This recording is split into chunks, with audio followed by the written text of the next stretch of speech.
Some children are born to make the whole world smile. But there are also those, like Danny Bonaduce, who must learn how to survive within that very laughter. On screen, he was the heart of the Partridge Family, a sharp, witty, red-haired boy who became an icon of American childhood. Yet, behind those bright eyes and that familiar smile were long, fearful nights, when his drunken father unleashed his rage with his fists and the film crew had to secretly take him home to protect him. The studio lights, what others believed to be the stage of fame, became the only refuge in a childhood filled with violence. Danny Bonaduce didn't grow up to enjoy glory, but to confront it. From a beloved child star adored across America, to an addict, a homeless drifter, an arrestee, and finally a survivor reborn on radio, his life has been a long journey between two extremes, light and abyss. More than half a century later, he remains Hollywood's living paradox. The man who made the world laugh, yet paid for it with his stolen childhood. So what happens when a child is forced to grow up under the spotlight and spends the rest of his life trying to reclaim the childhood he never got to live? When the lights went out, Danny became what he truly was. A small, frightened boy in a house filled with the smell of alcohol and fear. He was born in Philadelphia in 1959 into what seemed to be a family already connected to Hollywood. His father, Joseph Bonaduce, was a screenwriter for famous shows like The Andy Griffith Show, The Dick Van Dyke Show, That Girl, and The Ghost and Mrs. Muir. His mother, Betty, was a calm, disciplined woman who believed in order and perfection. On the surface, Danny grew up in a middle-class, educated family, surrounded by television scripts and studio lights. But in reality, it was a house full of shouting, violence, and fear. Joseph Bonaduce was talented but domineering, short-tempered, and carried a cruel streak. When drunk, he became another person, suspicious, abusive, and unable to control his rage. Danny later recalled that the whole family would freeze the moment the sound of the typewriter stopped. When the clacking ceased, it meant the storm was coming. No one dared to guess who would be the target that night: his mother, his siblings, or the red-haired boy hiding quietly in his room. Years later, Danny remembered, "My father didn't hit me every day, but every day, I was afraid he would." Their home was like a battlefield. The shouting drowned out the TV, and even the smallest mistake could lead to punishment. Once, when he was only 10, Danny talked back and was thrown out of the house in the middle of a freezing Pennsylvania winter, forced to sleep on the porch. His mother, herself a victim of fear, secretly brought him back inside once her husband had passed out. From then on, Danny understood that love in that house existed only in silence, while fear was present every single day. Ironically, the man who caused him so much pain was also the one who opened Hollywood's first door for him. Working in television, Joseph Bonaduce took his son to an audition when the boy was just 7 or 8. On set, Danny quickly became a phenomenon, bright, funny, quick on his feet, with an effortless charm that made everyone laugh. Adults adored him, directors trusted him, but no one knew that every day of filming was followed by a long night of dread at home. Danny once said, "I loved being on set because there, nobody hit me." At the age of 10, Danny Bonaduce stepped into legend. The mischievous red-haired boy was cast as Danny Partridge, the youngest son and guitarist in the Partridge Family, 1970-1974, a musical sitcom about a fictional family band. No one expected the small ABC show to become a cultural phenomenon. That same year, the song "I Think I Love You," sung by his co-star David Cassidy, shot to #1 on the Billboard Hot 100, even surpassing the Beatles. The boy who played Danny Partridge became the face of America's childhood. Quick-witted, cheeky, always ready with a line that made audiences laugh. Fame came too fast, and that was when the real-life tragedy deepened. Joseph Bonaduce, the father who had opened the door to Hollywood, was now consumed by jealousy and bitterness. He couldn't bear the fact that his son was being celebrated across the nation while he, a seasoned screenwriter, was fading into obscurity. The violence escalated until the production crew had to intervene. Joseph was banned from the set after an outburst in which he screamed at and threatened Danny during filming. From then on, the studio became the boy's real home. Shirley Jones, the veteran actress who played the mother in the series, began caring for Danny like her own child. She was the first to see that the witty boy everyone adored was living between two worlds, light and darkness. Dave Madden, who played the band's manager Reuben Kincaid, went even further. He often took Danny to live with his family during summer breaks, so the boy could escape the beatings at home. In Madden's small seaside house in Malibu, Danny felt something he'd never known before: a real home. The set of the Partridge Family became his only refuge, a bright paradise lit by laughter that, though rehearsed, was warm and safe. There, Danny could eat, sleep, and talk like an ordinary child. At home, one wrong word could bring shouting or blows. To the audience, he was a lively, confident, funny boy. But when the cameras stopped rolling, he was just a scared child struggling to keep smiling so he wouldn't cry. The show ran for 4 seasons, earning multiple Emmy and Golden Globe nominations, and became a symbol of early 1970s American television. But for Danny, that success was a double-edged sword. He began to lose the line between his role and his real self. On screen, a cheerful kid; off-screen, a wounded soul. Every time he left the set, his father's words echoed in his head. "Remember, son, acting is just one step above pimping." It was both a curse and a psychological sentence that haunted him for years. When the Partridge Family ended in 1974, Danny was only 15, the age when life should be beginning, not when one has to figure out how to survive it.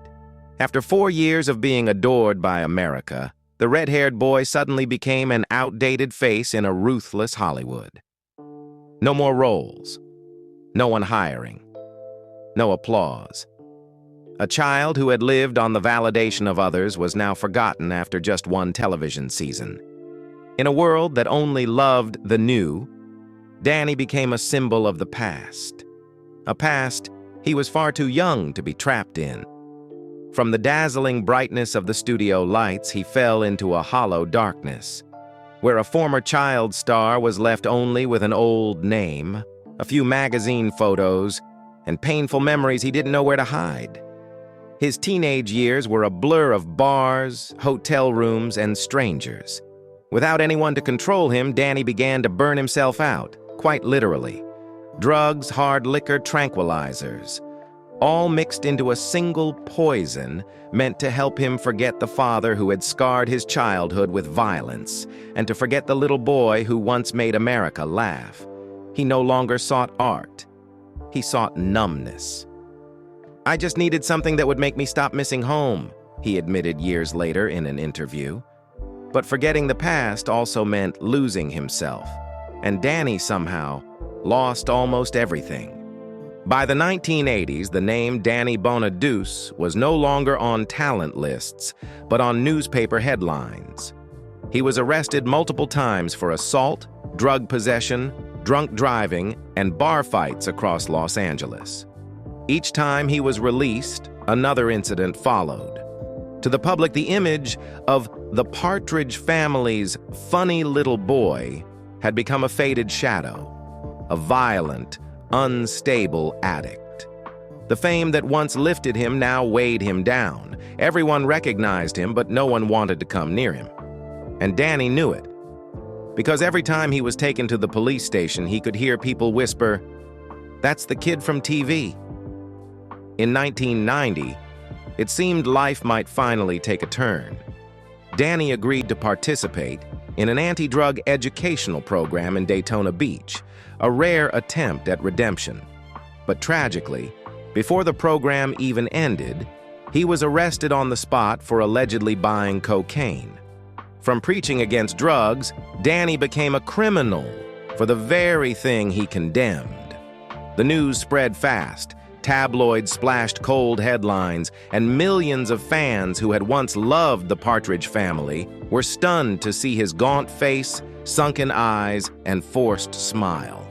The same boy who had once made them believe in happiness. Less than a year later, in January 1991, tragedy struck again. Danny was arrested in Phoenix, Arizona, after assaulting and robbing a transgender sex worker. When the police arrived, they found him naked, terrified, and drunk, an image that spread through the media, symbolizing the total collapse of Hollywood's golden child. The whole nation watched as one of its most beloved former stars was led away in handcuffs, surrounded only by paparazzi flashes and cruel headlines. He pled guilty, was sentenced, and from then on was no longer seen as an actor, but as a man lost inside his own past. The media never let go. Tabloids ran headlines like Danny Bonaduce starving, Danny Bonaduce dead, Danny Bonaduce on drugs. The name that once represented family joy in America had turned into public spectacle. He had no job, no home, no one left to trust him. In the early 1990s, Danny lived out of his car, parked near the Chinese theater. The same symbol of the Hollywood dream he once touched. By day, he stepped out of the car, joked with tourists, posed for photos, signed autographs. Everyone thought he was fine, still the cheerful Partridge boy. By night, he returned to the car, breathed in the smell of gasoline, and wondered why he was still alive. The people who asked for my photo, he later said, didn't know they were keeping me alive. In the cold metal shell of that car, in the city that had once worshipped and then abandoned him, Danny Bonaduce hit rock bottom. But it was there, in the fumes and loneliness, that he began to understand something fame had never taught him. That sometimes, simply being remembered, even for a fleeting moment, is enough to keep a person from disappearing completely. At his darkest hour, an unexpected phone call came from someone he never thought would reach out. David Cassidy. David, the superstar who had played his older brother in the Partridge Family, had watched Danny's downfall unfold in the tabloids for years. He didn't call out of pity, but to shake him awake. "You're the funniest person I've ever known," David said, his voice calm but cutting. "But right now, you're just a joke." The words hit like a slap, and also like a lifeline pulling Danny out of the abyss. David invited him to join his tour, but with strict conditions. No alcohol, no drugs, no women. It wasn't cruelty, it was a final test. Danny agreed, and that tour became the first turning point in his long road back. For the first time in years, he stood on stage sober, steady, unafraid, with nothing but the music and a brother watching quietly from backstage. When the tour ended, David didn't stop there. He introduced Danny to a local radio station, helping him land his first hosting job, the start of what Danny would later call his thank you chapter. From then on, he slowly got clean, stayed sober, and began living with purpose. He often spoke of David as his guardian angel, the only person who had seen his true self when the rest of the world only saw a failure. Years later, when David Cassidy passed away, Danny was devastated. He tattooed David's final words across his chest, "So much wasted time." For Danny, it wasn't just a farewell. It was a reminder that sometimes one person's faith in you can be enough to save your entire life. Thanks to David Cassidy, Danny Bonaduce found an unexpected escape. not through television, but through his own voice. He turned to radio, where no one could see the face that the world had judged, only hear the voice, honest, sarcastic, and alive. For Danny, it was the only way to exist without pretending. He started in Philadelphia, then moved on to Chicago, Detroit, and eventually other major cities. His voice, once known for its boyish laughter on the Partridge Family, had become rougher, deeper, more knowing, part self-mockery, part warmth. He was no longer the fallen child star, but a storyteller, a man who could laugh at himself before anyone else did. And the audience loved him for that, for his raw truth, for the way he spoke about failure as if speaking for everyone who had ever fallen apart. In 1995, Danny was invited to host his own talk show, Danny, later renamed The Danny Bonaduce Show. Each episode was a slice of life, a conversation between a man who had lost everything and guests still fighting to hold on. He tried to bring humor, irony, and empathy to daytime TV, but Hollywood rarely forgives. The show was canceled in less than a year, yet it left a lasting mark. For the first time, Danny wasn't running from his story. He was telling it. In 1999, he returned to the Partridge Family, not as the red-haired boy, but as producer and creative consultant for the TV biopic Come On, Get Happy, The Partridge Family Story. The film recreated the behind-the-scenes reality of the 1970s hit series, and through it, Danny faced his past indirectly. He helped the team portray the pressure, loneliness, and darkness that the public never saw. Some said it was his way of rewriting his own history, forgiving the boy he once was, and the people who had hurt him. Danny went further, transforming the scandals that once destroyed him into creative material. His memoir, Random Acts of Badness, My Story, early 2000s, was a bold declaration from a man long judged by others. On the cover, he printed the very tabloid headlines that had tormented him. Danny Bonaduce dead. Danny Bonaduce starving. Danny Bonaduce on drugs. He didn't erase or deny them, he reclaimed them, turning humiliation into ownership. From an abused child to a bright young star, then to a broken man mocked by the public. Danny Bonaduce finally found a new voice, not the forced laughter of television, but the voice of a true survivor. From 2001 to 2003, he co-hosted The Other Half with TV icons Dick Clark and Mario Lopez, an attempt to create a male version of The View, discussing marriage, work, and life from a man's perspective. For Danny, it was a chance to prove that he could be serious, sharp, and sober, even though only a few years earlier his name had been synonymous with drugs, fights, and chaos. His quick wit and self-deprecating humor helped the show gain steady viewership, though it ended after 2 seasons. Still, for Danny, it was a quiet triumph. The first time in years he appeared on television not as a wreck, but as a man rebuilding his life. But Hollywood always finds a way to drag you back into the storm. In 2005, VH1 launched Breaking Bonaduce, one of the most shocking reality shows of its time. Unlike the glamorized celebrity shows, Breaking Bonaduce exposed everything: addiction, rage, breakdowns, and the slow collapse of his marriage to his second wife, Gretchen. Viewers didn't see the witty Partridge boy anymore. They saw a man disintegrating on camera. Danny admitted to suicidal thoughts, to wandering out at night just to feel a moment's peace in his car. When asked about the show, he replied bitterly, "My show is like a car crash. People can't look away, even though they know it's going to end badly." After the show ended in 2006, so did his marriage. Yet that brutal exposure may have saved him in another way. With nothing left to hide, Danny began to rebuild himself from the wreckage.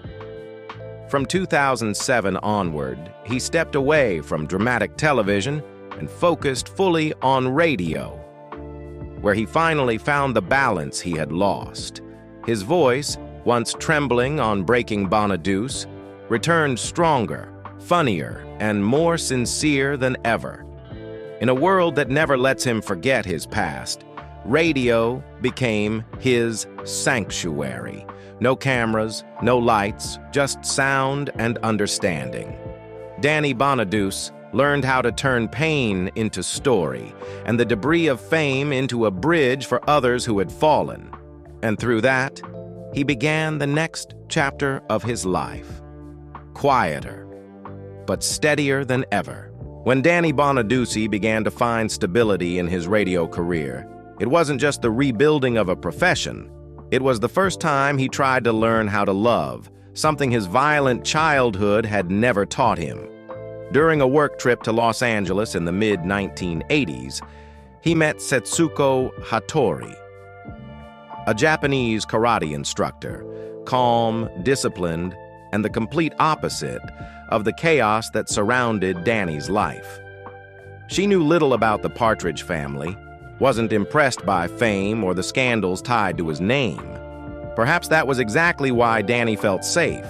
For the first time, he was seen not as Hollywood's bad kid, but simply as a man.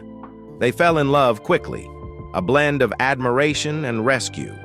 Setsuko was steady and quiet, while Danny was fiery and impulsive. She taught him how to breathe, how to find balance. He tried to make her laugh. In 1985, they married in a small private ceremony. No reporters, no cameras. Only two people believing that love could heal what childhood had broken. For a brief time, it seemed Danny had found what he'd always longed for, a real home. But the past never lets go easily. Danny was still struggling with drugs and uncontrollable anger, the dark inheritance of the father he despised. Setsuko tried to help him through rehab, guided him to therapy, taught him meditation. But on long nights, when childhood memories resurfaced, Danny would drink again, rage again, and then wake up full of regret. His apologies came so often they lost their meaning, and love eventually crumbled under the weight of fear. They never had children, partly because of instability, partly because Danny didn't believe he could be a father when he'd never truly had one himself. The marriage lasted 3 years before quietly ending. There were no courts, no fights over money, just two people who had tried their best and realized that sometimes love isn't enough to save a soul already too damaged. When they parted, Setsuko returned to Japan, and Danny went back to his familiar road, radio, the stage, and loneliness. But years later, in rare interviews, he still spoke of her softly and with respect. She was the first person who taught me that peace isn't something you're born with, it's something you learn. Perhaps among his countless wrong turns, that marriage was one of the few right ones. He just wasn't ready to keep it. After separating from Setsuko, Danny drifted again. Odd jobs, long nights, fleeting relationships.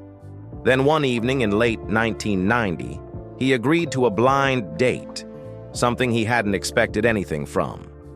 The woman who walked in was Gretchen Hilmer, a teacher and part-time actress, warm and full of life. She had never seen the Partridge Family and had no illusions about the fame of the man sitting across from her. She only saw someone hiding pain behind awkward jokes. Maybe that's why, just hours later, they felt like old friends. And on that very same day, November 4th, 1990, Danny and Gretchen decided to get married. For both, it wasn't an impulsive act, but a rare moment of certainty.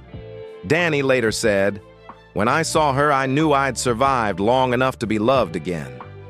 In the early years, their marriage was the one bright spot in Danny's recovery from addiction. Gretchen wasn't famous, but she had a quiet strength. She helped him quit drinking, work out, eat better, and most importantly, taught him how to be a father. They had 2 children, Dante and Isabella, and Danny began to live with purpose again, focusing on family, returning to radio, and slowly rebuilding his public image. But family life with a man haunted by instability was never easy. Danny loved his wife and children, but anxiety and old memory always lingered close. Whenever work pressure mounted, he fell back into familiar cycles, overworking, losing control, then apologizing.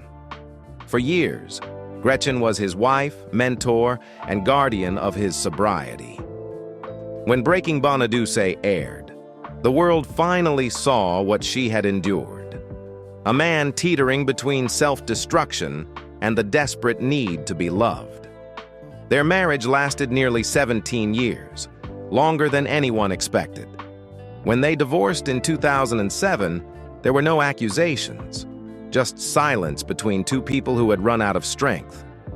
In an interview, Gretchen said, "I love him, but I can't keep watching him fight himself." Afterward, Danny admitted it was the only loss that ever truly sobered me up. Yet, even in separation, their bond was never completely broken.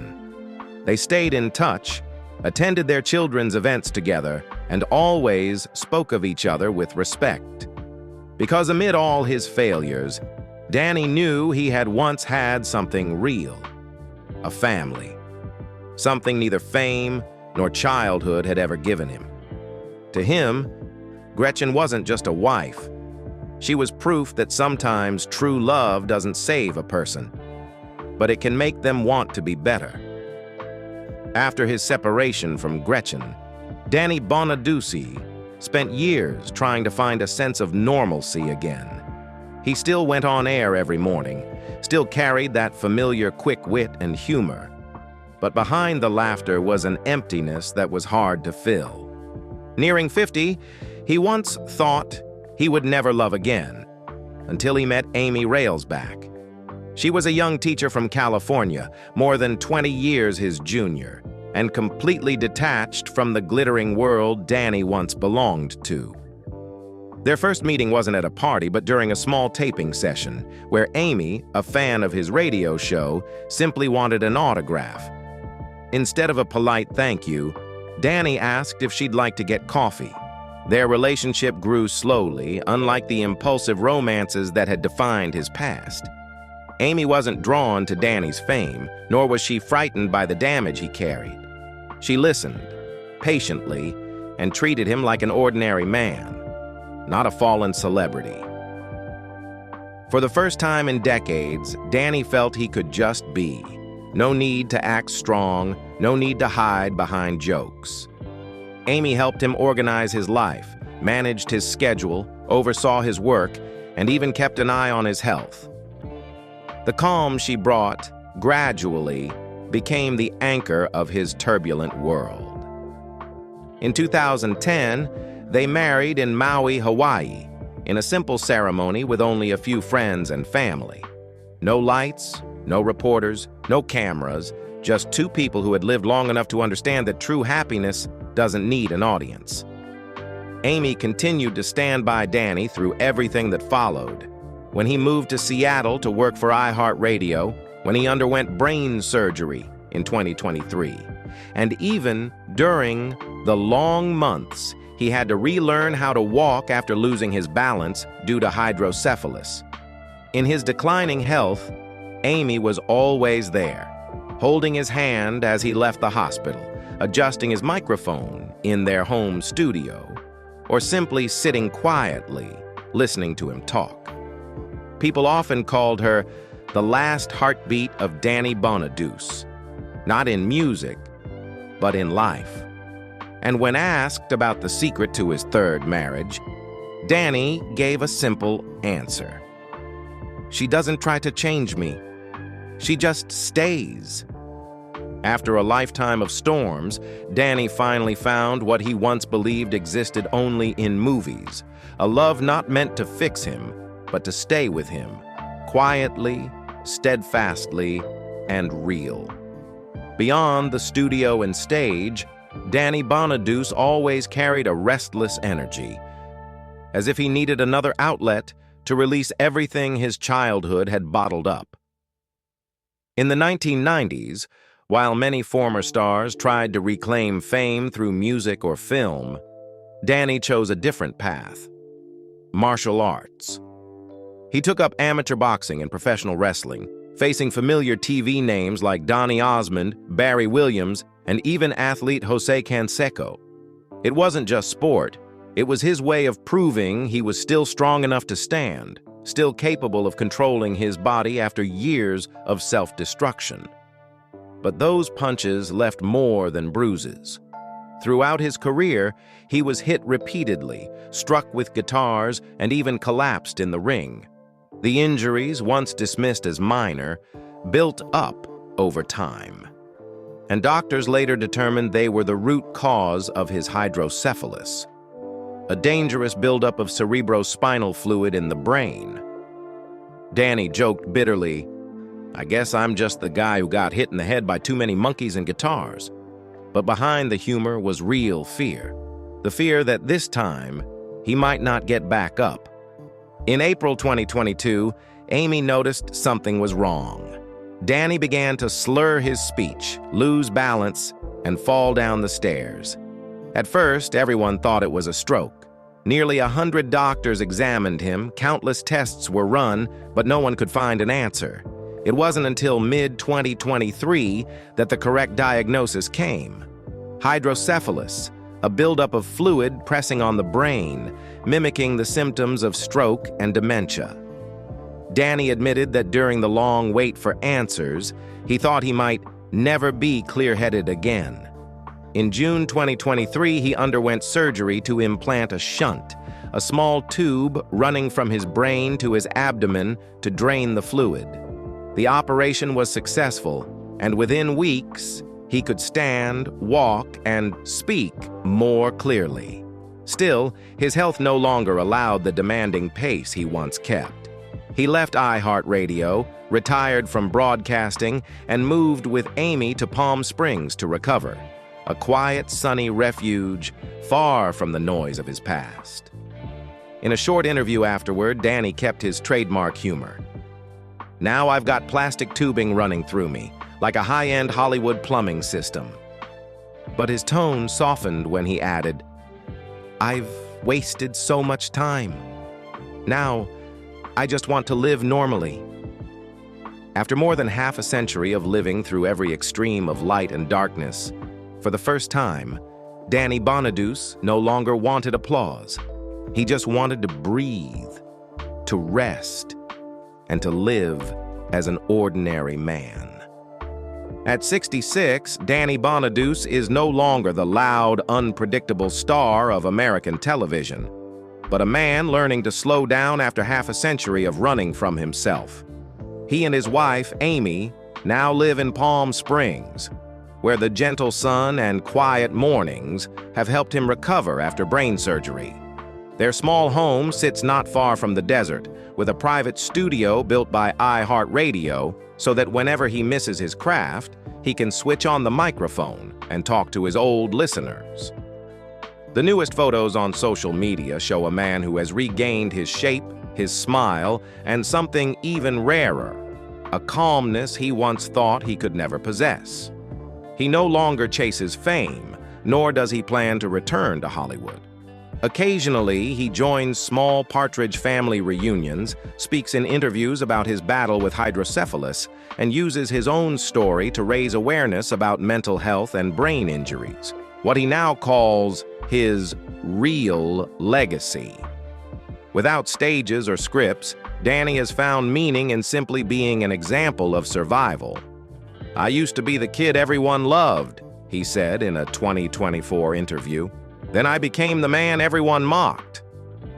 Now, I just want to be someone I can respect." Danny Bonaduce's legacy isn't measured by awards or viewership numbers, but by the most public and bravest journey he's ever shared. The journey of a child who survived abuse, addiction, and incarceration, and finally learned how to forgive himself. In a Hollywood littered with the ghosts of fallen child stars, Danny stands as proof that it is still possible to rise from the ashes, even if it takes a lifetime and every ounce of pain to do it. For those who grew up with the Partridge Family, Danny Bonaduce will always be the sharp, red-haired boy who made them laugh. But for himself, the greatest legacy isn't the laughter. It's the fact that he's still here to tell his story when so many others never got the chance. Under the warm light of Palm Springs, where he spends his days walking, reading the news, and catching up with old friends, Danny seems to have finally found what he had been searching for all his life: a little peace after years of being burned by fame. In a world where fame can consume people faster than the flash of a spotlight, Danny Bonaduce stands as living proof of a simple, brutal truth. Sometimes, greatness isn't about being celebrated. It's about still existing after everything else has faded away. He fell harder than most of his peers and rose again with the only tools Hollywood rarely teaches: persistence and self-respect. From a beaten child to a man who turned his scars into lessons, his story doesn't romanticize the past. It simply proves that survival itself can be a kind of victory. If this story made you pause, even for a moment, amid the rush of daily life, take a second to remember those who once made our childhoods shine, not just for their light, but for the darkness they overcame. Leave a like as a small gesture of respect for the Hollywood kids who grew up through pain. And don't forget to subscribe so we can continue to tell these real stories. Stories without miracles, but full of humanity.